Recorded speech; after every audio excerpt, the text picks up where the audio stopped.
Tudo começou naquela noite em que eu, Dima, voltei para casa no nosso pequeno apartamento de 2 quartos na periferia de Almaty, onde vivíamos com a minha esposa Kátia e a mãe dela, Svetlana Viktorovna. 3 anos de casamento, o período em que parece que já experimentamos tudo no quarto. Desde velas românticas até experiências espontâneas depois de uma garrafa de vinho comprada na lojinha da esquina. Mas naquela noite, a minha Kátia, com o seu sorriso malicioso e as covinhas nas bochechas, propôs algo que quase me fez largar o saco das compras. Ela estava ao fogão, mexendo o plov cujo aroma enchia todo o apartamento, e de repente disse: Dima, e se eu te amarrar e vendar os olhos? Pra que isso? Perguntei, semicerrando os olhos enquanto tirava os tênis à entrada e atirava o casaco para o velho sofá. Vai ser divertido. Não estragues o clima, aceita logo. Ela piscou o olho e na voz dela havia um tom de mistério, como se tivesse planeado algo muito maior do que uma simples brincadeira. Encolhi os ombros. Kátia sempre soube como me excitar em meio segundo, e depois de um dia de trabalho no escritório, onde consertava computadores, eu queria algo que me tirasse da rotina. Ela levou-me para o quarto, onde ainda estavam as paredes com papel de parede de margaridas, que colamos logo depois do casamento. Com destreza, amarrou-me os pulsos ao espaldar da cama com um cinto de couro antigo, aquele que, por alguma razão divina que permite situações difíceis, usávamos normalmente para as malas de viagem. Vendou-me os olhos com um lenço de seda, aquele mesmo que a mãe dela nos ofereceu no casamento, bordado com flores e com cheiro a lavanda. E a boca eu tapo, riu-se ela, tirando fita adesiva da gaveta da cômoda. Senão, a Svetlana Viktorovna vai outra vez resmungar que estamos a gritar como no mercado. Sim, vivíamos com a sogra. Tá Svetlana Viktorovna, 40 anos, mas com um aspecto que fazia os homens na rua virarem-se e os vendedores no mercado darem descontos. Alta, com figura esculpida como a da Kátia, só um pouco mais voluptuosa, e nos olhos uma confiança madura que me fazia sentir um miúdo. Às vezes eu pensava que elas pareciam irmãs, só que a sogra parecia conhecer algum segredo que a minha esposa ainda não tinha descoberto. Viver com ela debaixo do mesmo teto não era fácil. Ora resmungava que víamos séries muito alto, ora insinuava que já estava na hora de nos mudarmos, ora deixava bilhetes na cozinha a pedir para levar o lixo. Mas, no geral, dávamo-nos bem.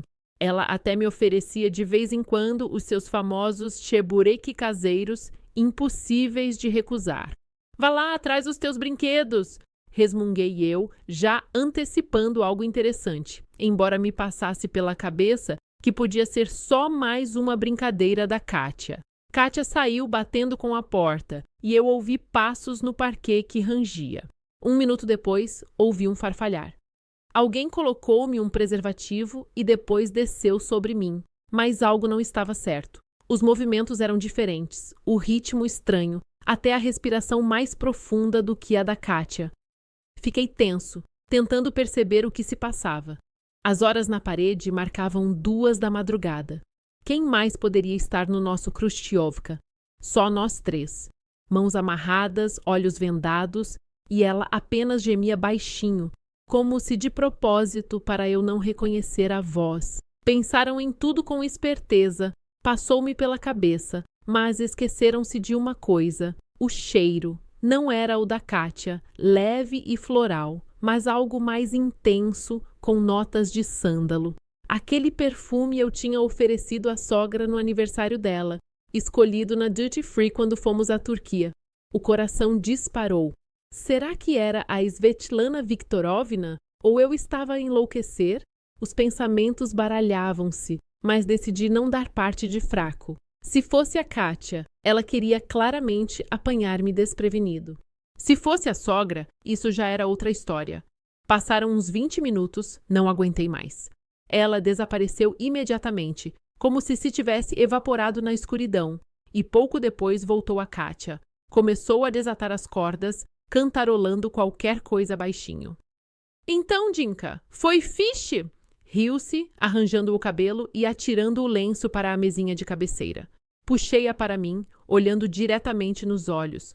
Foi a tua mãe, não foi? Estás a delirar. As bochechas dela coraram, mas vi que não estava surpreendida. Antes tentava esconder o sorriso. Kátia, não mintas. Eu percebi tudo. O cheiro do perfume dela, os movimentos, o ritmo. Era a Svetlana Viktorovna. Ela hesitou, mordeu o lábio e depois suspirou, sentando-se na beira da cama. Está bem, desculpa, ela está sempre a resmungar que somos barulhentos, mas ela própria... Bem, percebeste, também lhe apetece. Pensei que não ias dar por isso e íamos só divertir-nos um bocadinho. A sério, podiam ter dito logo, ela é bonita. Pisquei o olho, tentando manter a compostura, embora por dentro fervesse uma mistura de choque e excitação.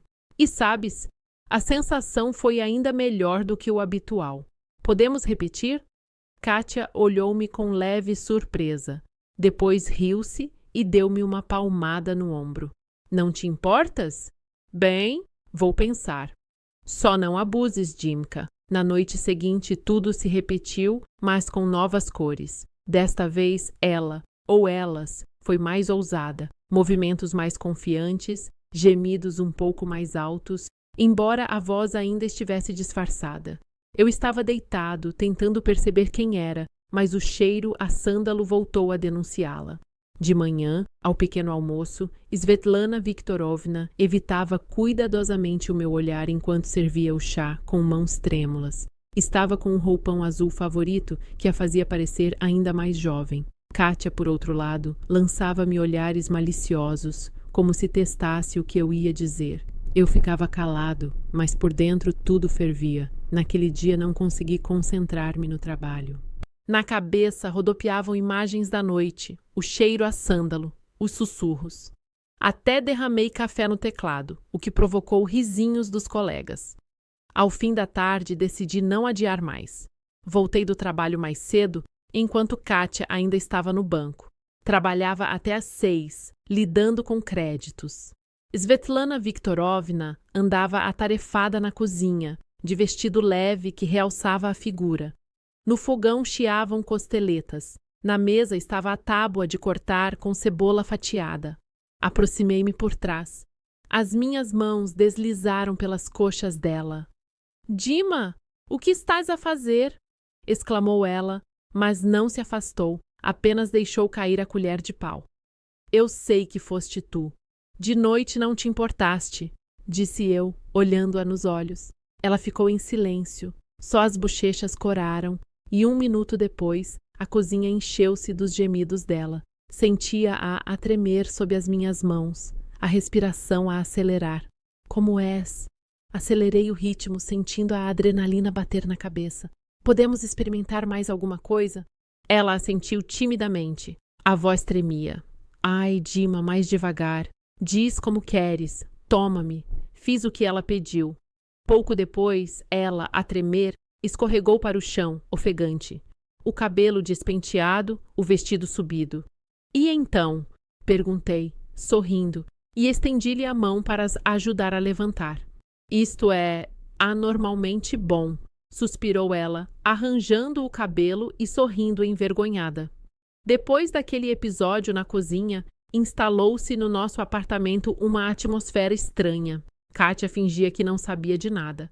Embora eu tivesse a certeza de que ela percebia tudo, chegava até a cantarolar alegremente enquanto lavava a louça.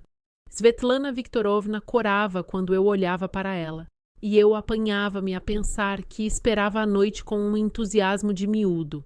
Às vezes, ao jantar, ela tocava-me acidentalmente na mão ao passar o prato, e eu via os olhos dela brilharem. Uma vez, quando Kátia saiu para ir buscar mais comida, a sogra sussurrou: Dima, não contes a ninguém, está bem? Eu só assenti, mas por dentro sorri. O segredo tornava tudo ainda mais interessante. Passados uns dias, Kátia, enquanto servia borscht ao jantar, disse de repente: Dima, e se a mamã ficasse conosco?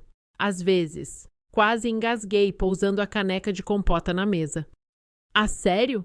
Estás a falar a sério agora? Sim, gosto que ela goste de ti. Eu vi como ela te olha. Kátia sorriu e a sogra quase deixou cair a colher na tigela. Kátia, tu começaste, disse Svetlana Viktorovna, mas a filha interrompeu-a. Mãe, não comeces. Somos adultos. E, para ser sincera, eu não me importo. Olhei para a sogra. Ela estava vermelha como os tomates que cortava para a salada. Mas nos olhos havia algo que dizia: ela não está assim tão contra. Discutimos as novas regras ao jantar, como se fosse um conselho de família sobre obras. Svetlana Viktorovna ficou a olhar para o prato, enquanto Kátia falava animadamente. Então, a mãe conosco 2 vezes por semana, sem improvisos, tudo combinado. Dima, nada de brincadeiras como na cozinha. E se eu quiser mais vezes? Brinquei, piscando o olho à sogra. Ela deu um salto na cadeira, mas nos olhos brilhou uma faísca e percebi que o autocontrolo dela também estava no jogo. A primeira noite oficial aconteceu num sábado. Jantamos pelmeni que fizemos os 3, rindo porque os meus rebentavam nas bordas. Depois, Kátia levou-me para o quarto e ela própria me vendou os olhos, mas, em vez de começar, sentou-se ao meu lado na cama, fazendo ranger as molas. Mãe, anda, tu sabes o que fazer, disse ela, e ouvi a sogra tossir nervosamente. Senti mãos conhecidas, mas de repente parei. Não era a sogra. Os movimentos eram demasiado rápidos. Demasiado. Kátia! Arranquei a venda quase rasgando-a. À minha frente estavam as duas, com roupa interior preta de renda igual, provavelmente comprada de propósito naquela lojinha na Arbat. Surpresa! Riu-se Kátia, ajustando uma alça. Svetlana Viktorovna tapava a boca com a mão, mas os olhos brilhavam como os de uma rapariga apaixonada pela primeira vez. Estão a falar a sério? Ri-me, mas por dentro fervia de antecipação. A seguir veio uma noite que nunca vou esquecer. Elas eram como 2 lados da mesma moeda. Kátia, ousada, confiante, com o hábito de me morder no ombro. Svetlana Viktorovna, terna, mas com uma paixão escondida que se revelava a cada instante. Perdi a conta do tempo, dissolvendo-me nos sussurros, risos e calor delas. Num certo momento, Kátia sussurrou. Então, Dimka, não te arrependes de teres aceitado? Eu só resmunguei porque já não havia palavras. Acordei com cheiro a panquecas e café. Kátia e a mãe conversavam na cozinha como amigas, discutindo onde era melhor comprar carne no mercado e se valia a pena levar batatas daquele avô na esquina. Quando entrei, viraram-se e sorriram em uníssono. Café, disse Svetlana Viktorovna, estendendo-me a chávena. Os dedos tremiam-lhe ligeiramente. Peguei na chávena, tocando de propósito na mão dela. Obrigado, sogra. Kátia revirou os olhos, barrando uma panqueca com compota. Pronto. Agora ele vai abusar mesmo. Passaram-se 6 meses. A nossa vida mudou. As manhãs já não começam só com café. Kátia acorda-me com beijos leves e sussurra. A mamã tem vergonha de vir primeiro. Atrás dela está Svetlana Viktorovna, de hobby de cetim, arranjando o cabelo. Bom dia, genro, murmura ela corando, e estende a mão para o prato para disfarçar o embaraço. Bom dia. O quê? Hoje não é dia marcado. Pisco o olho, vestindo a t-shirt. Kátia ri-se, servindo chá. A mãe diz que ontem estavas demasiado bonito com aquela camisa. Ao pequeno almoço, que agora é sempre para 3, Kátia diz de repente, espetando o garfo num pepino. E se fizéssemos a 3 sem vendas nem joguinhos de espião? Svetlana Viktorovna deixa cair o garfo na mesa. Kátia, estás a falar a sério? Isso já é demais. Mas vejo que ela não está tanto indignada quanto corada até as orelhas, e os dedos mexem nervosamente na borda da toalha. Uma noite, depois de vermos juntos um velho filme soviético, Kátia propôs uma noite aberta. Pensei que estava a brincar, mas ela já me puxava para o quarto, e Svetlana Viktorovna, embora resmungando, seguiu-nos, ajustando o hobby. Estavam à minha frente as 2 mulheres mais incríveis. Kátia deixou cair o hobby com confiança, revelando a roupa interior de renda. Svetlana Viktorovna imitou-a, mas as mãos tremiam-lhe. Mãe, relaxa, sussurrou Kátia, ajudando-a a desapertar o cinto. Quando ficaram ao meu lado, percebi. Isto era o melhor que me tinha acontecido na vida. A noite passou como num nevoeiro. Risos, sussurros, momentos de ternura e paixão. Falávamos, brincávamos. E num certo ponto, Svetlana Viktorovna, deixando de lado a timidez, aproximou-se de mim sozinha, e os olhos dela ardiam. De manhã, eu estava no meio da cama grande. À esquerda apertada contra mim estava Kátia, à direita, Svetlana Viktorovna. A sogra abriu os olhos primeiro. Dima, começou ela, mas eu beijei-a na testa. Está tudo bem, somos família.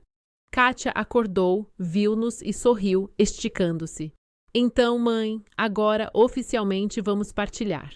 Agora temos um álbum partilhado no telemóvel com fotos que ninguém pode ver. O final. Os serões à mesa da cozinha a tomar chá tornaram-se os nossos rituais. Rimos, conversamos, como se nada de especial se passasse. Às vezes vamos os três a um café e de fora parece uma família normal. Eu, Kátia e a mãe dela, que na verdade parece mais uma irmã mais velha. Mas quando apanho os olhares de Kátia e Svetlana Viktorovna, percebo que temos um segredo que nos une ainda mais. Às vezes lembramo-nos de como tudo começou. Kátia ri-se, contando como tinha medo que eu ficasse zangado ao saber da sogra. Svetlana Viktorovna cora, mas depois admite que ela própria não esperava gostar tanto. Eu só ouço, bebendo chá, e penso que uma vida assim é como ganhar na lotaria. Percebi que uma família destas não se compra com dinheiro nenhum. Há só um inconveniente. Agora levo para casa o dobro das rosas e a florista do mercado já me conhece de cara. Mais uma coisa. Svetlana Viktorovna insinuou recentemente que está na hora de irmos todos ao Issyk-Kul. Lá, diz ela, os pôres do sol são tão lindos que dá voltas à cabeça. Eu já sei que essas férias vão ser inesquecíveis. Kátia acrescentou que temos de levar uma tenda para ninguém reclamar do barulho. Rimo-nos. Svetlana Viktorovna, corada, atirou-lhe um pano da cozinha. Amém.